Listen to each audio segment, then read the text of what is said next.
could be larger than life, bigger than the world, living out the hopes and dreams of every boy and every girl. And you could fly higher than the sky, shine brighter than the stars. You could have all you ever wanted, shoot the moon and reach for Mars. You know you could. Hi, this is Bishop James Dixon. Welcome again to the Community of Faith Church. And we appreciate all of you doing by streaming and across the city of Houston and around the nation. We are here for a very important conversation, and I'm pleased to welcome you into the conversation as we deal with a very important topic. It has to do with our children, and everyone around this table has a heart for kids and what's happening with children around Harris County and around our state, the state of Texas as well, that represents a lot of what's happening in our nation. This is a press briefing and luncheon, and we're dealing with the subject, children in Harris County who are suffering from abuse, neglect, injustice, and trafficking. It's about love and justice for kids, fighting against injustice in our criminal justice system, as well as fighting against the scourge of trafficking amongst children. And you're going to learn some things today that will be insightful, that will be, frankly, igniting. When you hear the depth of the scourge and understand how pervasive it is in Harris County, you will understand why we're all at this table on an afternoon, away from work, away from families, and a number of other things, because this is so important. I want to begin with introductions, and but let me thank, before I introduce anyone, let me thank Linda Brown of Advantage Communications for helping to coordinate our media today. We appreciate Linda. Give Linda a hand. Linda, just lift your hand where you are. Linda Brown of Advantage Communications, and I want to appreciate all of our staff and our team for being here as well. I want to start to my right with Jacqueline Luto, whose passion, energy, and zest, and zeal, and determination regarding this cause is without question stellar. And Jacqueline, introduce yourself and the organization that you represent, please. Hello, everyone. Thank you, Bishop, for holding this and everybody else. I know basically everybody here and everybody is so dedicated. I'm Jacqueline Ludo, and I'm with Real Beauty, Real Women Foundation. All right. Now, Jacqueline is with Real Beauty, Real Women Foundation, RBRW, and her energy and her passion has much to do with why we're here. And so we appreciate all the work that she's done to invite people and to get the word out to many others who are at the table. So we appreciate you, Jacqueline, to the highest. To my left, Jay, introduce yourself and your organization. Sure, my name is Jay Jenkins, and I'm the Harris County Project Attorney for the Texas Criminal Justice Coalition. Okay. Now, while we're doing that, Jay and Jacqueline, won't you just give a little bit more about what you do with your coalition, please? Sure. So TCJC is a criminal justice reform advocacy group that works both in Austin, the legislature, and here locally in Harris County. We're here today, and I want to thank Bishop Dixon for pulling everyone together and everybody here. Our work at TCJC, a lot of it has to do with making sure the juvenile justice system is functioning right, making sure that that too many kids are not being prosecuted for low-level offenses, making sure that black and brown kids are not targeted. And so we're glad to be here today to discuss how the juvenile system's excesses and dysfunction contributes to the larger problem. Nelson Mandela said there's no keener revelation of a society's soul than the way it treats its children. There's no keener revelation of the soul of a society than the way it treats its children. When you apply that principle and that statement to Harris County in Texas, I'm thinking about what's happening to kids in our juvenile court system, what's happening in foster care, what's happening in the courts, what's happening on the streets, what's happening in trafficking, we have to say, Steve, that we're not revealing that we have the right soul for children at the present. We're around this table because we want to improve that. And so we appreciate you being here on today for that reason. Trafficking worldwide is a $32 billion industry. It's the fastest growing criminal industry in the world. In the world. It is modern day slavery. And kept off the radar screen all too often the fact that children suffer the most because they're the most vulnerable and the weakest. And so I want to commend everyone at this table for being a champion for children whose names we don't know. Our purpose here today is to have a conversation with parents of child survivors and with survivors themselves who suffered in this system due to unjust treatment, failed policies, and the prevalence of abuse of kids who are in state custody and supervision. And then to gain perspectives from experts, advocates, and intervention specialists, and to hear what's been happening through their independent work. And then to discuss the formation of a local task force in Harris County that will focus on a collaborative approach to executing collaborative solutions, strategies, and that's really what we want to accomplish here on today. I want to begin, Jacqueline, you talk to us about a few people who are present who can give us some context experientially. And these names are on your agenda. Jacqueline, if you don't mind introducing Jessica Yeager, Maggie Luna, and Rich Love. Okay, so Jessica and Maggie have both lost custody of their children, and I'm gonna let them tell the rest of their stories. They tell it very well.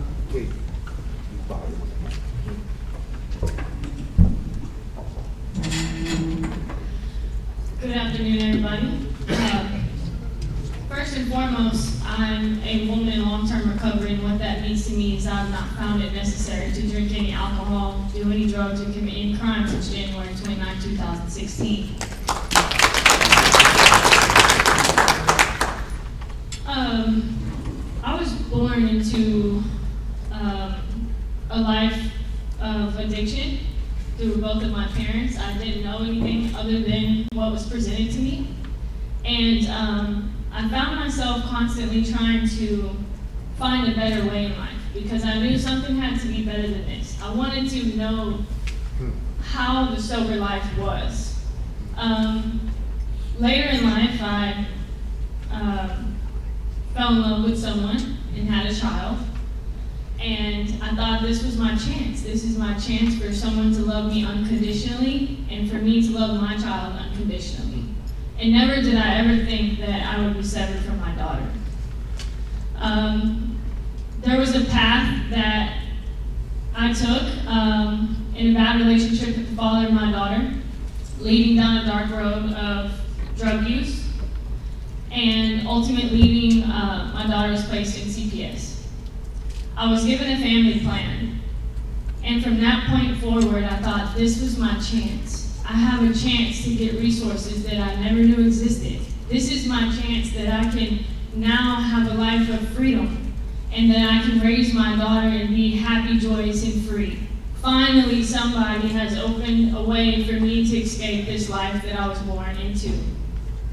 And I was in court 314, Judge John Phillips.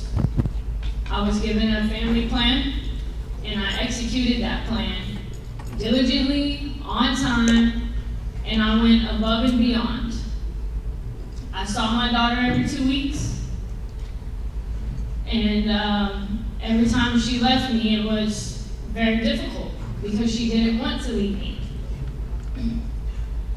But in this courtroom, it was like, it was already written in the books what the judge wanted to do. I didn't have a fighting chance in that courtroom. And what I mean by that is from the very beginning, I let everybody from every party of that situation know that I'm going to do whatever it takes to make this right and get my baby back home. And I did that, and I fought, and I fought. And I remember clearly in mediation, my court-appointed attorney that is supposed to be for me, she, with my recovery coach Kim Isaac as my witness, tried to convince me to sign over my rights because I was young enough to have another child. And I said, there's no way in hell I will ever sign over my rights. You will have to take her from me. And so I trusted in the system that if I did everything that was asked of me, that justice would be served and my daughter would return home. And I specifically told the court-appointed attorney from the very jump that whatever it takes, whatever I have to do, I want my baby home. I'm doing what you ask of me. So this court-appointed attorney was in favor of Judge John Phillips, and he was not in favor of reunification of my daughter and I. Wow. And also the ad litem, Pat Shelton. He was a former judge, which kind of, well, not kind of, it blew my mind that this person would be my child's ad litem, representing the best interests of my child when he has a past history of his own. When his own child was in a serious criminal case that led to a decapitation of her boyfriend in a serious case. And this man is representing the state on what is the best interest of my child. But here I am, the first CPS case, first trouble with substance use, and I'm being treated as if I've done serious crime. I was stigmatized from the very beginning because I have a disease of addiction. And even in the DSM-5, we have a disease. And if it's treated, and if we do what we're asked to do, we should be able to be with our family. So there's this thing called system trauma that affects me every single day of my life. I think about my daughter every minute of the day, every hour, every second. I dream about my daughter. So much that it's a roller coaster of emotions every day, but I hit the floor running, hoping that somebody will see the injustice that has happened to my family. Judge John Phillips succeeded in destroying my family, but he did not destroy me. So many players in that courtroom are the same key players in many cases where many children have been ripped from their mothers. And I have become a huge birth mother advocate for the justice of that courtroom. So much that when I knew someone was running against that judge, I called the lady now that is on the bench, Judge Michelle Moore. And I said, whatever we have to do to get him off the bench, I'm all yours. Never did I ever imagine I would be help campaigning for a judge. But I believe in justice. Yeah. And I believe that families belong together. And I believe what that man on that bench was doing was wrong. He was using the power of the gavel and his emotions and abusing the law. And it's not fair. When you're a mother like me that went up against the state and have no money, you have no option but to believe in God and trust that your work will be rewarded. And December 6, 2016, the Judge John Phillips terminated my rights. And that was the hardest day of my life, still today. Because I couldn't see, everybody knew I had 3 roles full of program directors, advocates, individuals in the recovery community, lawyers. And I have to take it back a little bit because Judge John Phillips, first of all, denied me a trial by jury. I was forced to go trial by judge. And I knew if I went trial by judge, he was going to terminate my rights. So I pleaded and I begged, and I got two powerhouse lawyers, Stephanie Prophet and Teresa Taylor, to come in and represent me to help build the case, to help fight this judge, because I knew he was going to push my daughter into a forced adoption. And so they helped me build this case. And he still terminated me. With the fight and God's grace, I started a GoFundMe account, and I raised over $10,000 to continue to fight this judge and try to get my baby back. The judge, no lawyer would step into that courtroom. No one would represent me because of this judge. And this is how crooked this system is. So finally, somebody said, I'll take your case. He took my $10,000, and they denied my appeal. And my daughter was forced out into adoption. But I got to wrap it up.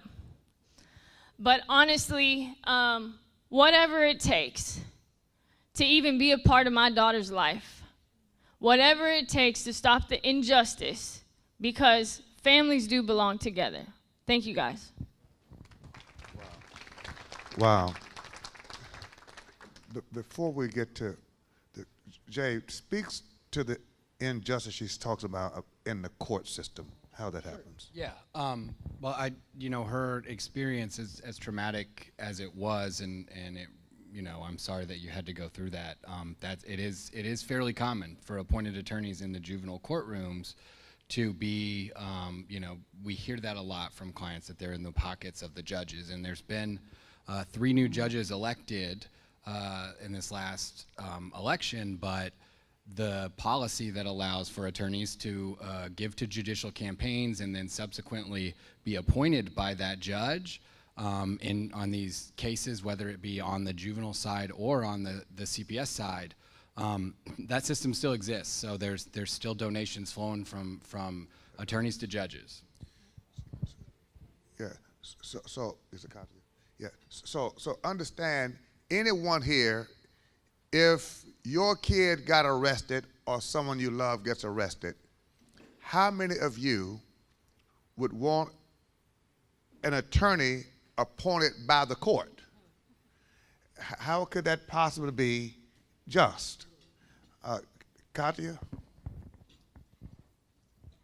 Well, unfortunately, if you can't afford to hire your own attorney, that's what's going to happen. You're going to have a court-appointed attorney.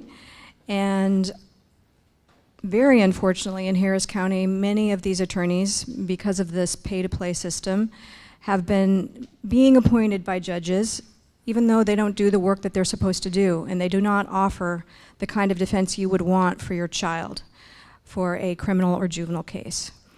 So that is why we developed this program. We have selected 7 dual status attorneys that we feel like fight for their kids zealously, and they will take any of the cases and all of the cases that involve dual status youth in Harris County, so that we know that with them being appointed to these cases, along with our law students, making sure that the cases are fully investigated and that these kids are really gotten to be known and understood, that they are going to be getting the right kind of defense for their case. I do know that one of the things that is talked about a lot, Anna and Rhonda, with the commissioner is public defenders. And we have public defenders in Harris County, but such a small percentage of the cases are being heard by public defenders. And so that's something we have to really take up as a task force, because we've got to increase the caseload. Understand what this simply means is if the court-appointed attorneys are making donations to the judges' campaigns, then they get the jobs, they get the cases. There's no fairness in that system at all. Kim? Yes. And Bishop, during the trial, the one-year trial that that Jessica was in, Lisa Falkenberg from the Chronicle wrote a paper. There was documentation of the same 26 attorneys that were in the court the only ones that Judge John Phillips used and Judge Devlin uses, they're the same ones that fund his campaign. Up to 60% of his campaign is funded by these attorneys. That was documented in 2016, and nothing's been done about that. During her trial, as her recovery coach and advocate, because she really didn't have a voice, there were days that she couldn't even talk. She was just defeated before anything even started. But during her trial, I was barred from that courtroom because I brought up the fact that she could ask for a trial by jury. They called my workplace and said, we do not want Kimberly Isaac back in this courtroom. To this day, I do not have permission to go back in that courtroom. I'm sure I need to get with Michelle more on that, but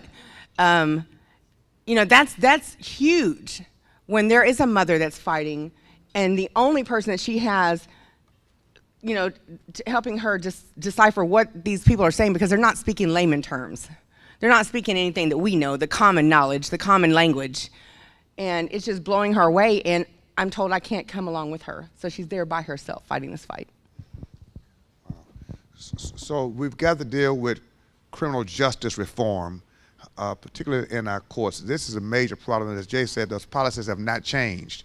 While people in the positions have changed, the policies have not changed, which means we are dependent upon the moral constitution of individuals, their preferences, their prejudices, or whatever else they may have going on, as opposed to policy that determines how people are treated in the court system.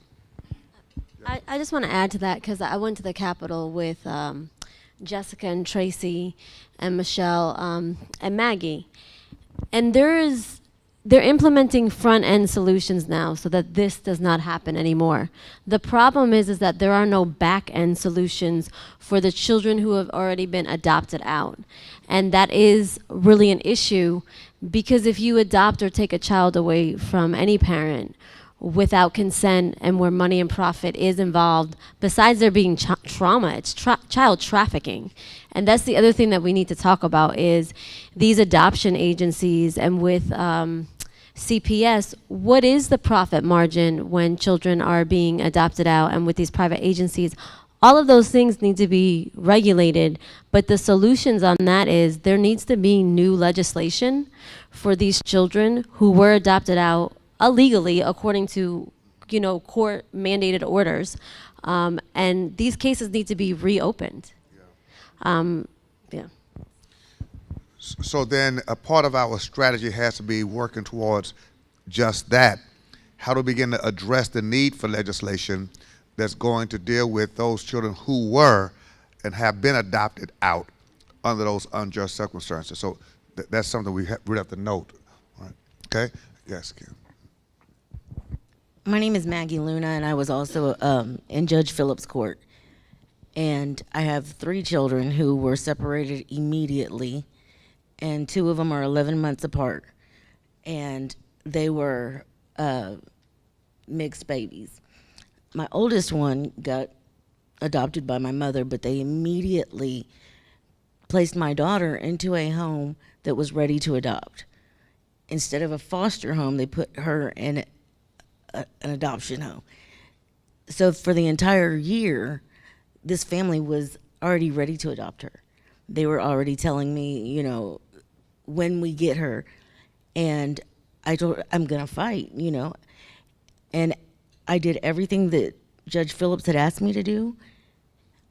The day that I went up to trial by a judge, he tells me, heroin addicts don't recover, so sorry.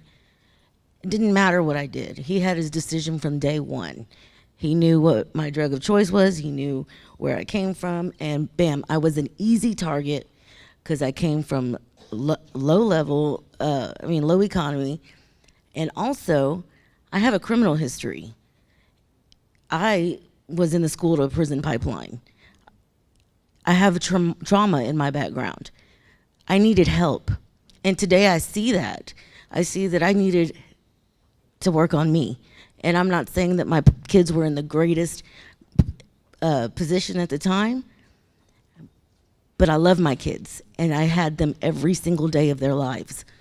And now you go from being a mother every single day to just being.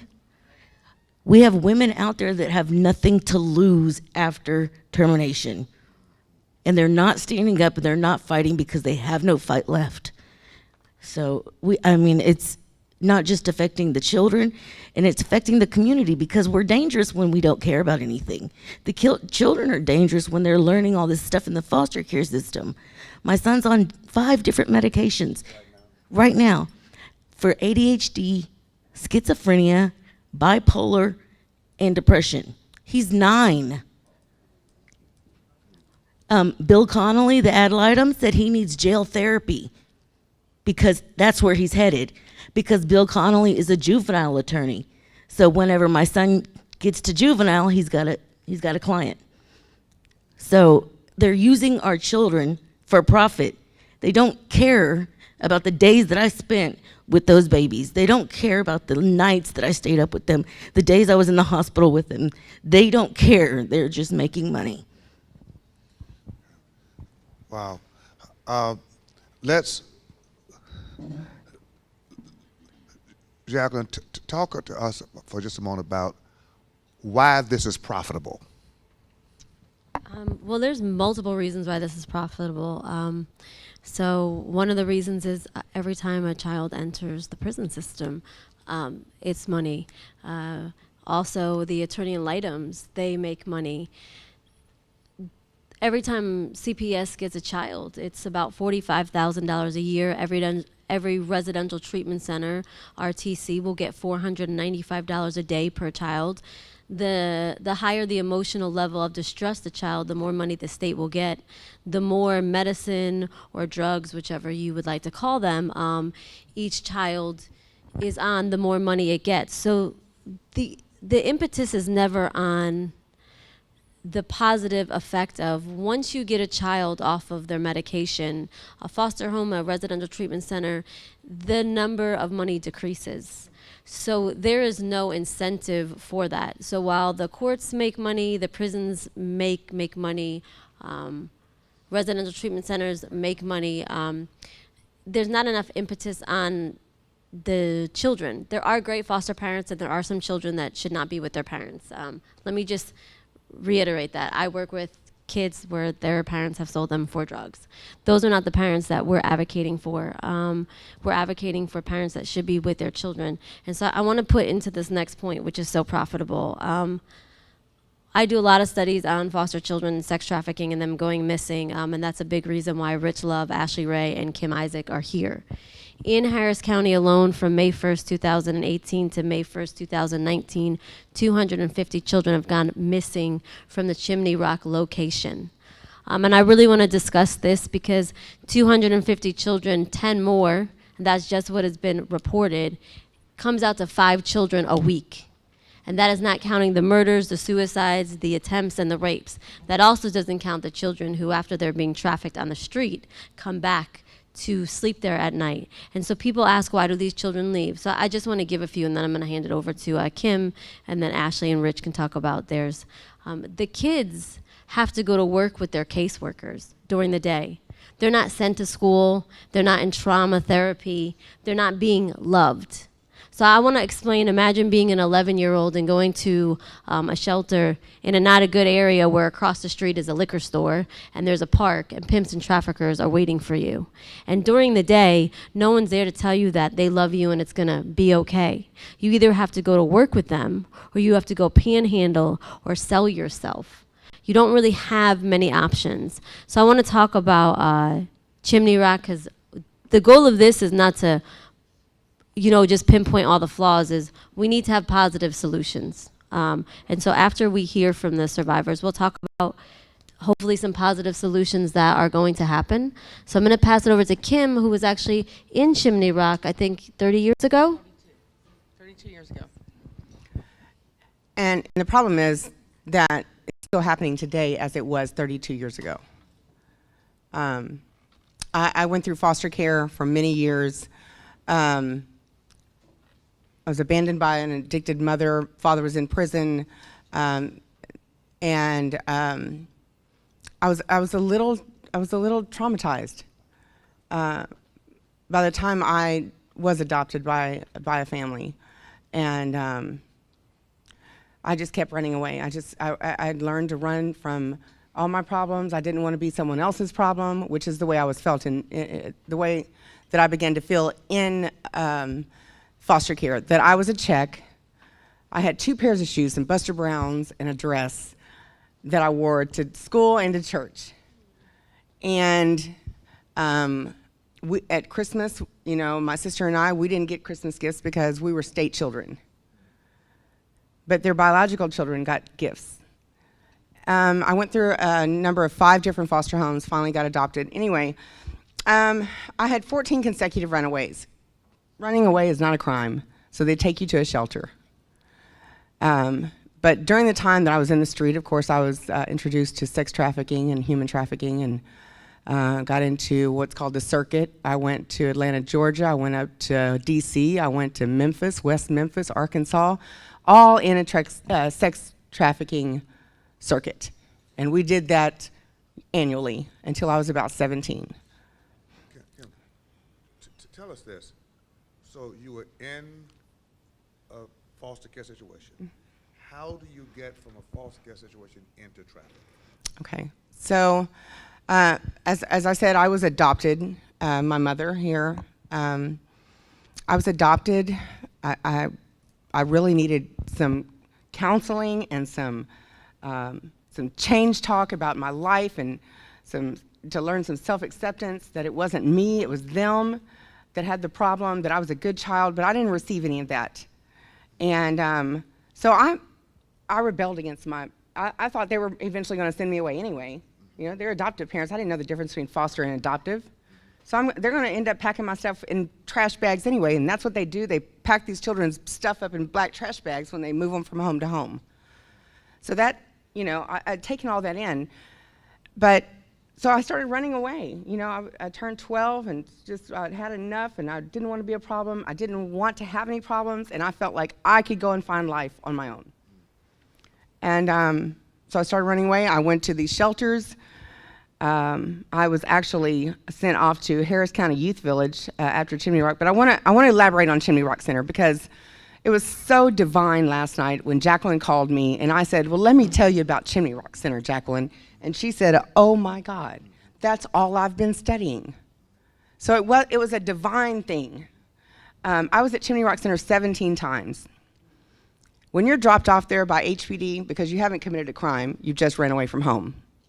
You're dropped off there usually after business hours, and you are held in a lobby and have a wooden chair and a blanket for the night. There's no staff there, no trauma therapist, no counselors, no one to nurture you, not even a peer to say, hey, I've been where you've been. There's nothing. You're in the dark with a security guard that will not stop you from walking out the front door. There's no locks, there's no, I mean, not that you would want them locked in, but there's got to be something put in place for the safety of these children. And every time I went to Chimney Rock, to the left of the front door, and that's where the pimps and the predators hang out, there was always a trick waiting for me or a pimp waiting for me every time I walked out the door. And I would get right back, there's Gulfton area right there, Bissonnette down the street.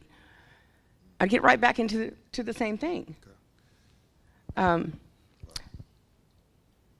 saying that there has to be things put in place for the safety of these children. Even the area is not safe where the shelter's at. I'm going to, Ashley, talk about your experience a little bit along those lines. Absolutely. You guys bear with me a little. I really don't speak about this often, and I'm trying to get in the habit of doing so I'll be honest and say that. But I'm listening to everybody, and I'm listening to you guys from a parent's perspective. I am 33 years old, and I'm not from Harris County. I grew up in the foster care system in Little Rock, Arkansas.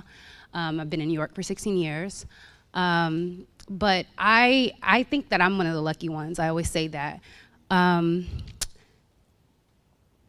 This term shouldn't be used, or they say it's a little harsh, but I feel like the foster care system is sometimes government-sanctioned kidnapping. I was a child who, my mother was an addict. I had grown up under the guardianship of multiple family members who my grandparents were affluent. My godmother was there and present, but once I went into the foster care system and these people came to try to get me out, unification is not the goal. It's not an option. Once you're in the system, they do everything to keep you there. If it wasn't for the fact that I had an aunt who had the money to pay the lawyer, who had the time to fight, I probably wouldn't be here. I wouldn't have been able to do all the things that I've been able to do in my life. And I will say this, my father went to court for me. My mother's rights were terminated, and rightfully so.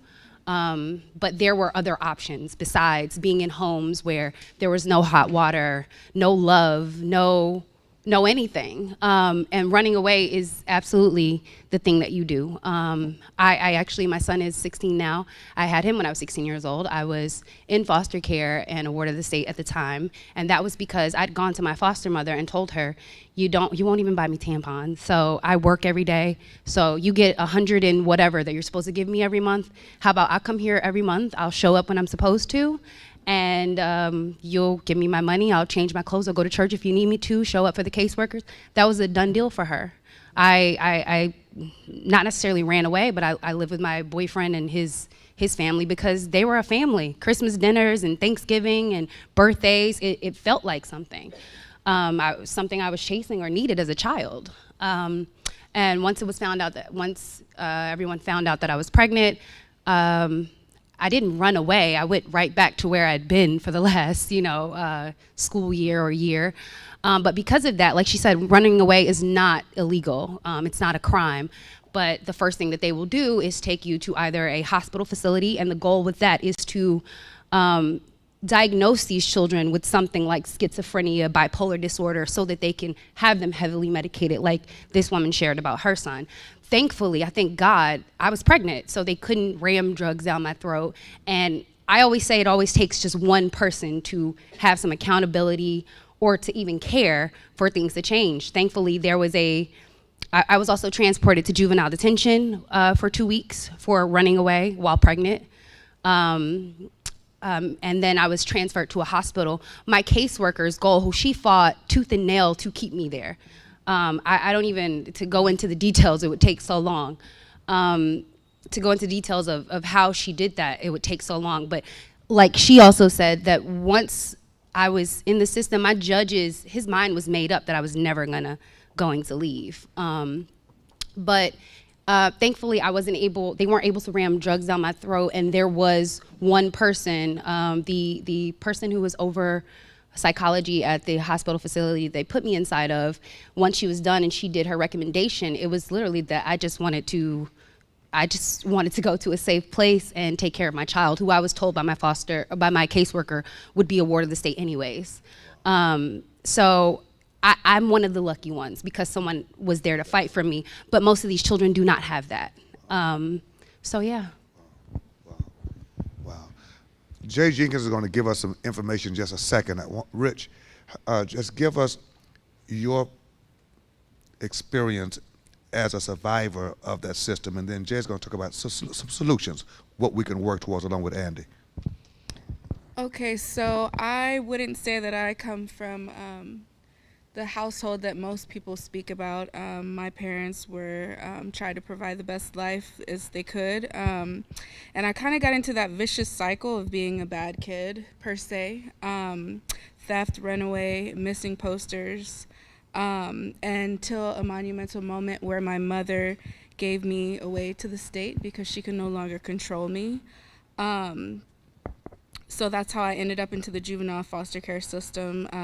I was in rehab and ran away, and I was snatched up by some pimps with another teenager that was in the foster care system who didn't know who her parents were. And when I was able to leave the situation, she was given the option to come with me, and she said to me, "Why would I leave? I have no one that loves me." So she stayed. And I was able to find her in another treatment center because I continued down the same road. And they had knocked out her teeth, broken her ribs, and trafficked her. And also in this treatment center that I was in the Harris County system, and they shipped me to San Antonio. There was a pedophile staff member that was grooming me to giving us food from the outside, and grew me to believe that it was okay that he was having sex with my 15 or 16-year-old roommate. And how a male staff member within the ages of 30, 40, or 50 was on the night shift in the teenage corridors, I will never know. Whenever he dismembered or disfigured the face of one of the children there, I went to the staff and I said, this is what's going on. He is having sex with my roommate. And he's, doing all these things. They looked at me as if I said, it was Sunday. And not only was there no investigation, I never heard anything else about it. He disappeared and was probably able to go and continue doing what he was doing. I know that I have been at HCPC in Harris County. I left there with a gallon Ziploc bag of psychotropics, and I just know what these kids are facing. I just spoke at a school recently, and a child was in foster care, and she said that she's been raped and gone through all these things. And we have a very big battle that we're facing, but I know that it's possible. Just from the people in this room, we can make a difference. And I thank each and every one of you for fighting in this fight with us. Jay? Yeah, I mean, and I apologize, I have to run. And Bishop has asked me to offer some solutions. I would say the first and most important solution is what we're doing right now, and that is listening to survivors. The survivors are the folks that need to lead this conversation. This is not a math problem. This is not a social studies problem. This is a political, moral problem that needs to be led by the survivors. So I want to applaud them for telling their stories and helping us get informed about the issue. When you move to policies, it's important that we look to expand our public defenders so we don't rely on this pay-to-play system. We ask these new judges, and we go to these new juvenile judges and we say, it is good that you are not John Phillips, but we need you to put these policies in place permanently that ban the pay-to-play system so that we're not, like Bishop Dixon said earlier, relying on the morality of an individual. And then otherwise, I would say go to court and watch those hearings and make those judges know that the public is aware of these problems and the public is watching them and hold them accountable. And I think, like I said, especially at meetings like this that are survivor-led, I'm so optimistic because I think that really is the start of the solution of the problem. So thank you all for having me, and I apologize again for having to duck out early. Now, Andy, you know the system very well. What do we need to do collectively to really impact these policies? And where would you suggest we start beyond meetings like this? And we're going to work on more education. I believe that as pastors and community leaders, we've got to engage more people in this conversation because it's almost invisible.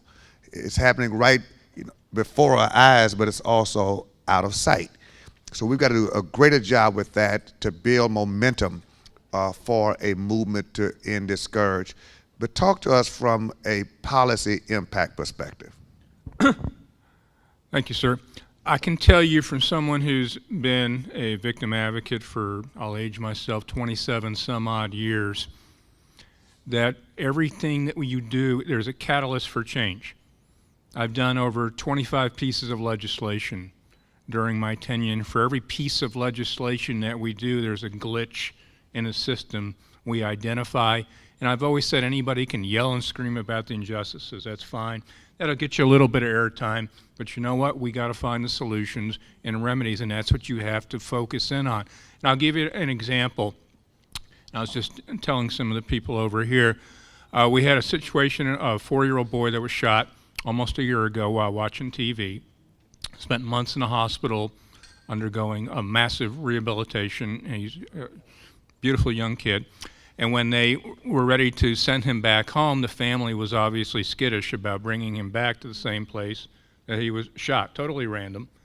And so it dawned on me that this particular offense was not eligible for relocation expenses from the Crime Victim Compensation Fund, which assists domestic violence, sexual assault, and human trafficking. So I did some background research, crafted some language, approached State Representative Garnett Coleman and State Senator Boris Miles, who sponsored the bill, and we're calling it the Soromio bill. So as I told the family, you can't go back and change what happened to you, but you make things better for others to come along, and you've achieved a lasting legacy. And that's what this should be about. You cannot go back and change. So you can, the blame game is fine for a few minutes, but the real issue is getting solutions so what happened to you doesn't happen to others. And that's what we should be about here. So continue to do, scenario seminars like this, but you need to get it out more to the public. Whether it be putting it out on, especially in these days, social media, putting this meeting out there, getting it out there, letting your elected officials know. And as I've always said, who do your elected officials work for? They work for you. How many people in this room can tell me who their state representative and state senator is? Do you know? You need to know. Because you make them up there work for you. That's what you have to do. So get to know who your elected officials that represent you in Austin. Work with them, meet with them, identify the changes. This session, it's pretty much over and done with. So you start preparing for what happens next session. And Anna can tell you she's been up there, probably, I won't age you, but I've been up there longer than you. So Anna said that's what you do. And you're a powerful entity. You're an advocate for change. Talking heads like myself can go so far, but you're the stories, you're the real, you're what happens. You are the ones that are ultimately going to make the difference. So keep doing what you're doing. Anna, legislation is a huge part of the solution. Okay. We're talking about organizing a task force to work on solutions, not just this week, but in a protracted way. That process is arduous. Talk to us just a quick minute about that process. So the solution has to be tailored not just at the state level, but also locally. So this task force should identify the various modifications that need to be made through the administrative procedure. For example, the agencies that are supposed to be regulating these entities of a safe space, for example, you should think about what is the county doing.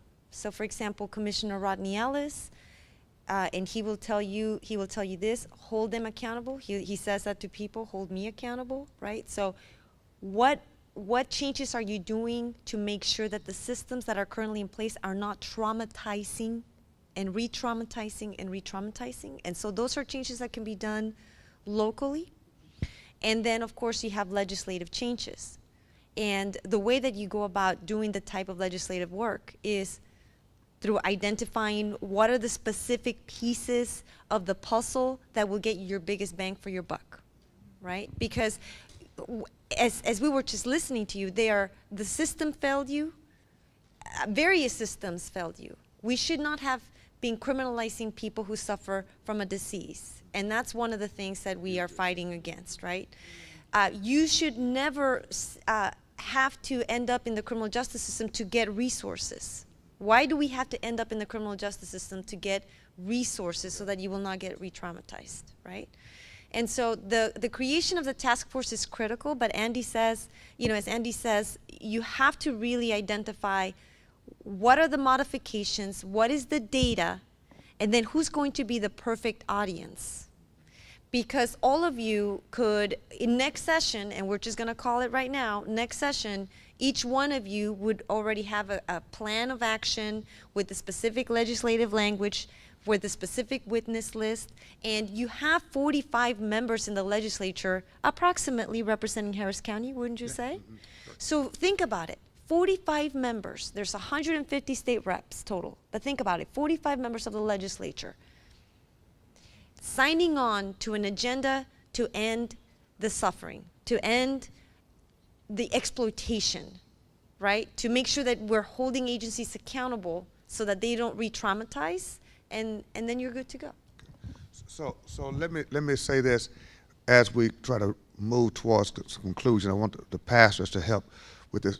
And Rhonda, educating parents and students in schools, I think, is huge because people are trafficked out of schools. We know that. They're groomed in schools, and there's signs and things that people don't know about.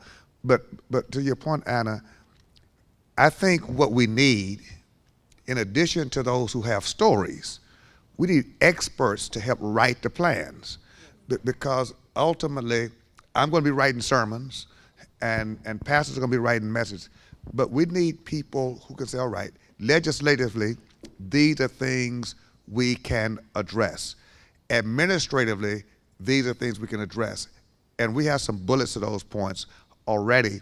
But how to structure that so that it does get presented in a way that we can get bills passed and prepared to have the bills passed. I think that's huge. So if we can think about committees to work on legislation, committees to work on local administrative changes, committees to work on different things so that in the next 30 to 60 days we begin to craft language to end up with a document that says this is a manifesto that we can garner the community support behind, a document that really covers every area that needs to be covered so that next time we come together, here's the document on the table. And if we're holding a town hall meeting, we can pass that document out. We can get signatures with that document with people saying they want to make a difference. And Rhonda, from a school board perspective, I know you're with the commission as well, but how important is it that HISD understands this and is working collaboratively with groups like this?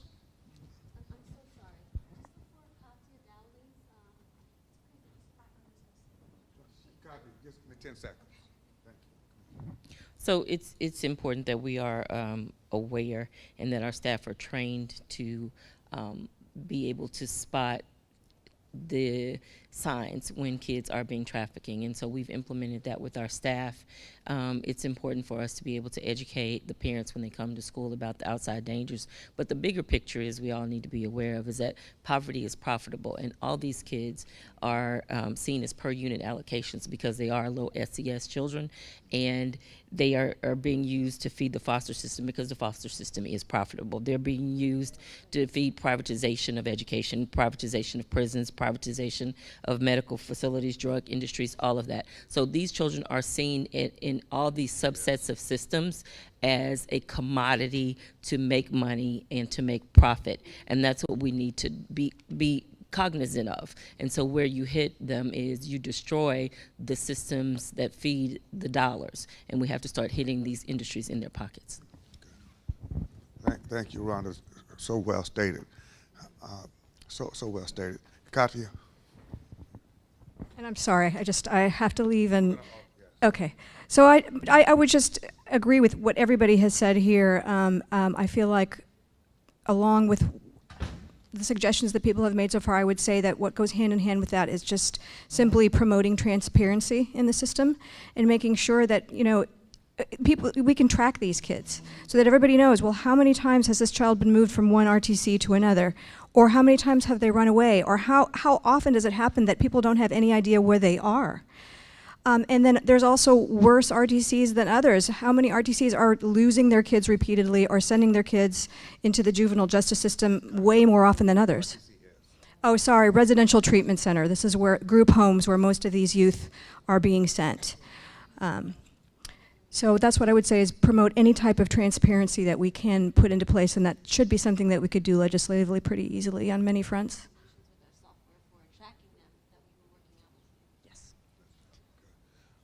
Now, so I know that we said we would conclude at 1 o'clock, and everyone's timing is important as well. Let me just ask those who have not had a chance to say something. And by the way, again, thank you, Cuddy. We'll be in touch. You're so helpful. This microphone is not necessary for you to be heard because all the mics around the room are picking up for the main feed. If you've not spoken and you want to contribute a statement, please do that at this time. Well, I'll say this very quickly. The The church is a great place to create awareness and education. I'm going to use the word I, but just for reference. What we've done lately is we had a human sex and tract awareness conference in our church, and Steve Moore was one of the founders and partners of that movement. And since then, I've been amazed at what has transpired since then. So it was a Saturday afternoon, women showed up, young girls showed up, and they were educated. But what had happened was, through education, it gave them the boldness to come back and share their stories. And once they shared their story, we were amazed about what was going on right around our church conference. So we began to, and so the next movement that we did was we invited local law enforcement in the community. We had an open conversation. And I shared with them that I'm going from strip club to strip club, meeting with strip club owners, because we're going to evangelize and minister to those young ladies who are on the poles, give them another door to go through. And it was a bold move, but every Sunday since then, every week since then, we've been engaged in conversation with women who strip on Friday night and come to mentorship sometime during the week, looking for another option. So we took that and took Good Friday and ran out Greens Point Theater and offered opportunity for the strippers to bring their children to the movie free on the church. I was amazed at the turnout. And since then, dialogue has been going on. And it goes back also in October, I got a phone call to come to a family in Acres Home to pray. A 6-year-old kid was in foster care. Both his parents were on drugs. But he had qualified family members that were willing to take him. I'll just call him JJ, 6 years old in Acres Home. He had family members that were willing to take him. But Judge Phillips denied his family members the right to take him. We brought exposure and a bunch of noise, and I promised that family in October by Christmas, JJ will be home. Because we brought exposure and noise to the courtroom, he all of a sudden had a change of heart and gave that young man to his family members for Christmas. So we have to do our part. We can't, it takes more than just praying in a sanctuary. Right. We got to get to the 4 walls and get involved with what's going on around us. And if we do that, our influence and platform can change the hearts of a bunch of Judge Phillips. But we got to get involved. Well, another thing we can do is call one-on-one meetings with the judges. I think Jay mentioned that. And talk to the judge directly. Judge, what are your stances morally on these kind of cases? What can we expect from you? Here's what we do expect from you. Remember, it says, because often, for me, it's not about the judge getting a conversion as much as it is the judge having a conviction. Can I be honest? Yeah. Moral conviction is under money and cash in their mindsets. That's the point I'm making. The MC is not moral and character, it's money and cash, because they brought me a stack of his track record of how little kids were actually being sold to the highest bidder. Right. Especially, and this is gonna sound strange, especially mixed kids. If you're from a black father with a different race mother, you make beautiful babies, and there's a high price for those babies. But on the market, absolutely. Privatized. Yes, Independent big agencies trade. adopting the children. Sure. Pretty babies, what they call them. That's what. But I'm saying judges have to be elected. Yes. They have to be elected. To be elected, you got to have at least a passable reputation. If a coalition of 100 to 200 pastors were behind this conversation with a judge, so he or she understands, Judge, we know your record. We want you to understand these are things we need you to modify. And if you don't, we now become a force to publicize that judge's record, and then to categorize that judge as an unelectable elected official. So that's prevented on this side of the table. So I have served as a CASA for 20 years. I served on the Children's Assessment Center Board for 6 years. We actually have the largest children's assessment center in the world. The assessment center works to prevent sexual abuse and to help children go through therapy. And I just want to caution us, because in order to fix the problem, we have to agree on what's the problem. We have listed several things: abuse, neglect, injustice, trafficking, and all of those will take a specific roadmap to address. So for instance, you talked about the kid. I have represented children where the grandmother or the sister or the brother wanted to take the kid, right?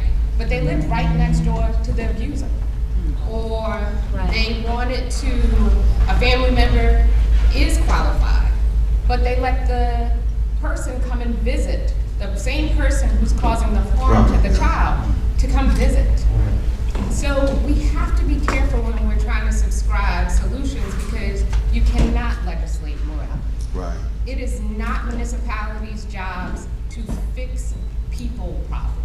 It is our job to fix people problems. And so for us to create real solutions, we need to make sure that it's not just us at the table, because there's so many of us that belong at the table in order to create a solution. So this is great, and we should have more people here, and I wish the room was filled, but I just want us to be careful, because again, to fix the problem, we have to agree on what's the problem. And I'm thinking, as you're speaking, we have a massive problem that's broken up into small sets of problems. But what we're trying to do is identify individuals who will help to do exactly what you just said, so that there will be a committee to talk about the people problem, right? Because somebody has to work on that with a discipline and a diligence. We're going to bring back solutions that deal with the things that you just mentioned, while someone else is dealing with legislation, and someone else is dealing with administration, and someone else is dealing with faith-based community impact, and someone else is dealing with media. Am I making sense? Because otherwise, if we don't have a task force that is that diverse, we're going to all one bite at a time, and this is a big elephant. To Catherine's point. Yes. One of the things that, as a media representative, someone has a pulse on the African American community particularly. This is a huge issue that we've covered extensively in the Forward Times newspaper. But we haven't been able to, because there's so much going on, we target this issue, but then we have to move on to whatever the next story is, or the next issues are, because there's so many issues. Sure. But relative to this issue, just like with any other issue, we allow space for individuals who are experts in these fields to provide information to our community. If you're talking about holding elected officials accountable or challenging them about legislation, if you talk about awareness, or whatever the issues are to bring light to this issue, sharing people's stories, the individuals who are the survivors, then people have to provide us with that content, and it has to be consistent. And if we don't have individuals that are providing us that consistent content, that are the experts, then we're going to have rooms like this where we're preaching to the choir. Yeah. And everybody is sharing information with each other that we practically either already know or maybe just a little bit more new information. So I think it's important for any entity who is, or individuals that are serious about this, to consider us a resource to get information out, and know that we will allow space for those stories, that information to be shared. But like you said, I don't know if task force is the right thing, or whatever it is, we just need some people that are going to give us what we need to put that information out there. Absolutely. And that's well stated. Yes.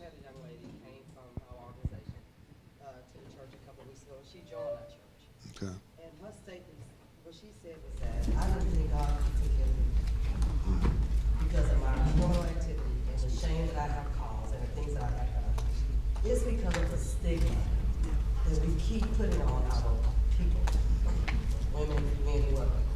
And being at that organization and empowering these women, because first of all, I should sound like my spiritual father, to empower these women to say, don't be defined by your setbacks, but be determined to be defined by your comeback. We all have a job to do, and we all need to make impact. Because they walk around with their head down, they already shamed, defeated, beat up, talked about, lied on, and they have no hope. You said, we have nothing else to lose because they have lost their children.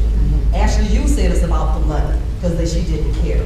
Kim, you said you kept running. So we have a job to do. So what are you doing to make impact in your community? My job is to empower these women and to invite them to come and hear a mighty word that can change their lives. Jack. I want to just address just a few things that Catherine said, and there are many solutions. And Jeff, if you're serious, we can give you stories every day about these issues because I live this. So, and yes, great. So there's a few things that I want to address, and then I want to do solutions that we can all do right now because we don't want any more children to suffer. The first thing you did say was important. You said that with the family members, sometimes they let people see their kids. The issue with that is that every case has to be different, because we heard all of these cases by specific judges that were making a profit off of adopting children. So when those people are talking and their family members are letting them see their kids, those aren't the abusers. I'm not advocating and fighting for people selling their children for crystal meth and trafficking them. I want those people put in bars. I'm advocating for poor communities in crisis, particularly single mothers who have suffered trauma themselves that are losing their children, and the court system has become a cash register, and the impetus is more on people in power abusing it and making money, and there becomes this cycle of incarceration and crime. That is my big issue. We created a software that would track all of these children and everybody that handled them. Because when you talk to Kim and you hear Ashley and you hear Rich Love and you hear Jessica's story, there is no outcomes on where all these kids are in foster care. But yet if you see studies, 88% of children who have gone missing come from the foster care and social service system. They've gone missing when they were in there and they have been sex trafficked.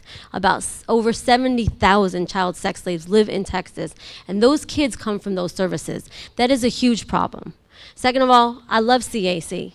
But when I'm at Precinct 1 and we get a sex trafficking survivor, sometimes it takes 3 weeks for a forensic interviewer, 3 weeks for a little girl who's been raped and has been traumatized. That is another problem. So police precincts need to have forensic interviewers on task right there. That's a huge solution. Every police force should have their own mobile SANE team so that a person who's gone through sexual trauma doesn't have to wait in an emergency room for hours or feel re-victimized. With our tracking system, and we can use any tracking system, it doesn't have to be mine, but it better be as good as mine. We track the attorney ad litems, the judges, the caseworkers, the residential treatment centers. We want to know if your RTC is making $495 a day, well, those kids better have a great output where they're graduating from college. Their trauma has been assessed. The big thing for me is these judges who are all abusing their power, there needs to be a law where, because the issue is for the bad parents that shouldn't have their kids, right? When these judges abuse their power, people like me, I want to investigate every case you've ever done.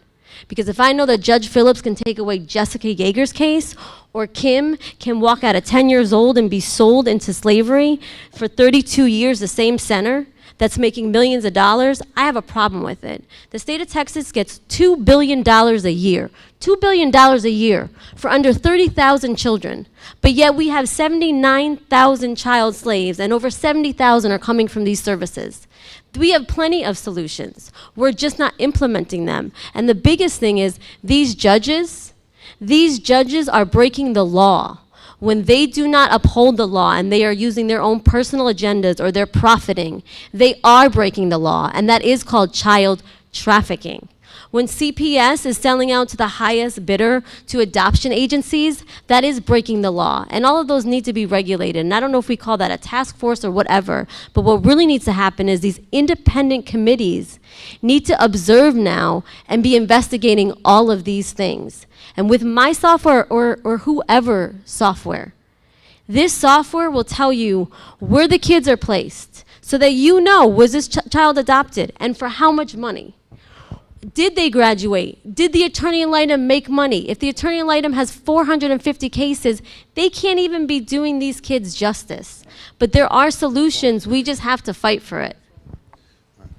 So Jacqueline, as you've just mentioned a number of solutions that apply to several different disciplines, making a list of those solutions and then having those solutions vetted and prepared by a specific committee of people so that it's drafted and it's written. Now then we end up with a playbook, a solutions playbook that we can educate everyone, all the stakeholders based on the playbook. And then we can get people to sign on to it and endorse the solutions playbook. And we can hold people accountable for their roles in implementing the solutions, whether that's the judge, whether that's the court system, or the caseworkers, all of those up and down the entire chain of services. And what I want to say to us is this, as Jeff said, has to be something that we really are committed to, because there's work involved. So I'm saying that we need like a 90-day project to where subcommittees are meeting once a week, working on the solution strategy for this situation. And we can feed, as you said, feed the media with stories.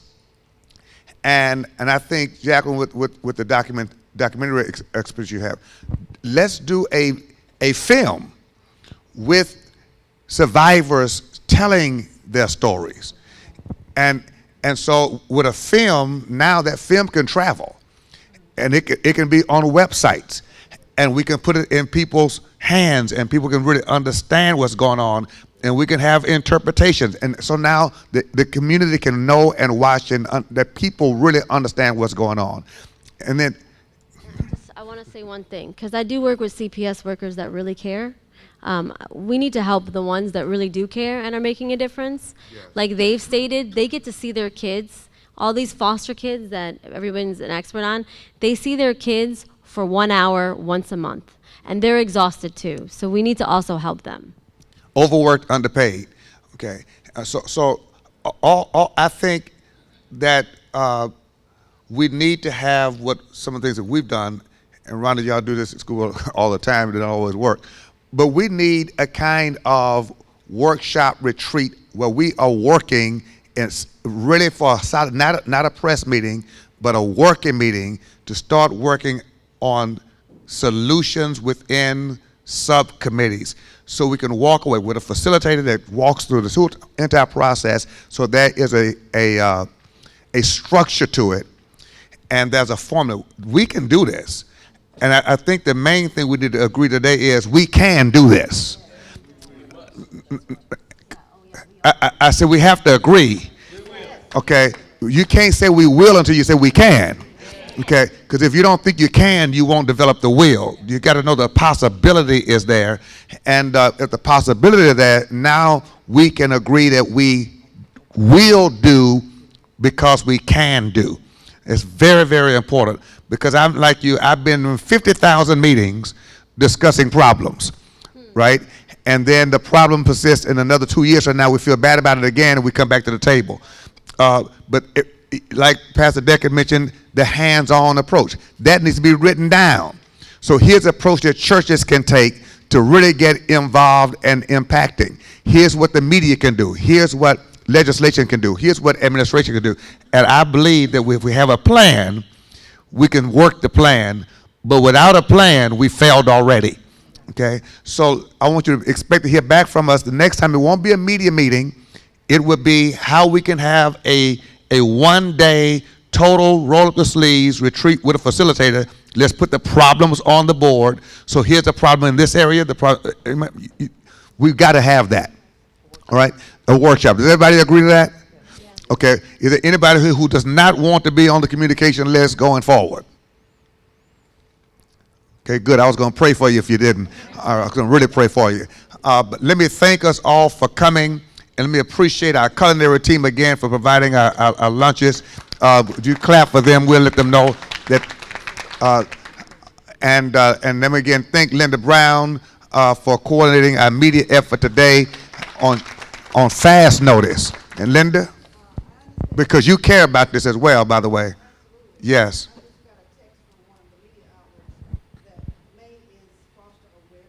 Yes. In May. Wow. Wow. Absolutely, because we were trying to do that in April. All right. So all things work together for good. And Paris Ely is here. Paris, tell us who you're with. KCOH Radio 1230. KCOH Radio 1230. And we know we have access to KCOH. Oh, absolutely. Whatever Jeff said, I was out of the room, but I seconded it. You seconded it. Absolutely. Going along with you, of course, because I'm familiar with this and familiar with the stellar work that Jacqueline has done in this area. And I got involved early on with that. It's a compelling story. It should be told, and somebody has to be done. Yeah. Karen, the editor of forward time. I'm working. Publisher, I know you're working. Can you just give us a word from your perspective? Oh, this is a topic that we really need to discuss, not just locally here in Houston, but that's why I'm here representing the black press as well, that we can get this up on the news wire and bring attention to this situation. Absolutely. I think a law just passed that now they want to try to put all the foster care kids in privatized care. In privatized care, That's yes. something that we have to really start. Yeah, and we know what that means. Okay. Oh, I'm so sorry. No, it's okay. Mhm. I'd like to just ask Mhm. here, it sounds like, without us being overly assumptive, that we have someone that's going to spearhead, I guess, the playbook, because I love this. Yes. It sounds like we are, without saying we are. Am I looking over at the spearhead, the quarterback? Somewhere over there? Yeah. Because I'm getting to the reason why. If we're talking Please. about the workshop, in my mind, I'm thinking, you know, just for us to leave here knowing a takeaway. Are we talking Yes. 6 weeks? Are we talking? We'll talk within a month. Okay, and so if we're doing this, I guess then how many committees? I'm interested to know where are the experts, who are considered experts? Sure. And by the way, you never, if you have a story for me, if I can pray about it and if I can put it on Amazing, you know I will. Yes. It's not a question, so let's do that every day. Yes. If there's Wow. something, that's off the top for me. So anything else that I'd like to know, if we Yes. get- those are my and I'm sure I'm not the only one, Dr. Dixon, that's thinking the same thing. So what we would like to do is leave this conversation, draft a document that shows the categories for subcommittees to be a part of the entire task force, and then give you opportunity to give input, because it's not a Bible. But we want your input, your thoughts. Say, I think we should add this. I'd like to offer this, and because you'll know somebody who's not in this room who should be a part of it. We want your real input, and so that when we come together for the workshop, we have the right people in the right spots, so we know exactly what we're working on. Yes, sir. Thank you so much. No, absolutely. Absolutely. All right. And I'm just going to do my best to help to facilitate. But I will say this, that, you know, a lot of things that all of us do happens outside of the camera. And I want to commend everyone for what you're doing that people don't get to know that you do. And but when we bring all of this collective potency together, I believe that we can address this situation so comprehensively with such structure and such discipline that the opposition won't know what hit them. And I'm really expecting that. I'm really expecting that. So expect to hear from us, because we're talking about within a month to have that workshop so we can really work on some details. Okay? All right. I think that's conclusive for me. If all minds are clear, okay, let's stand together. Let's stand together. And again, thank you so very much. Thank those of you who watch by streaming. We appreciate you tuning in. We need you to be a part of the process. And remember this, the only difference that matters is the difference we make for somebody else. So we need you to keep us in your prayers and be a part of the campaign for solution. It can happen, and it will happen. Harris County will be a safe place for all children, no matter what their economic condition or predicament, their race, color, or creed, because that's the will of God, the Creator. Amen. Father, we thank you for our sharing today. Thank you for our collective conversation. Thank you for the input. And we thank you today, God, for every individual who offered something valuable today. We're praying right now for the children who are suffering while we're meeting. Help us remember that these are not simply numbers.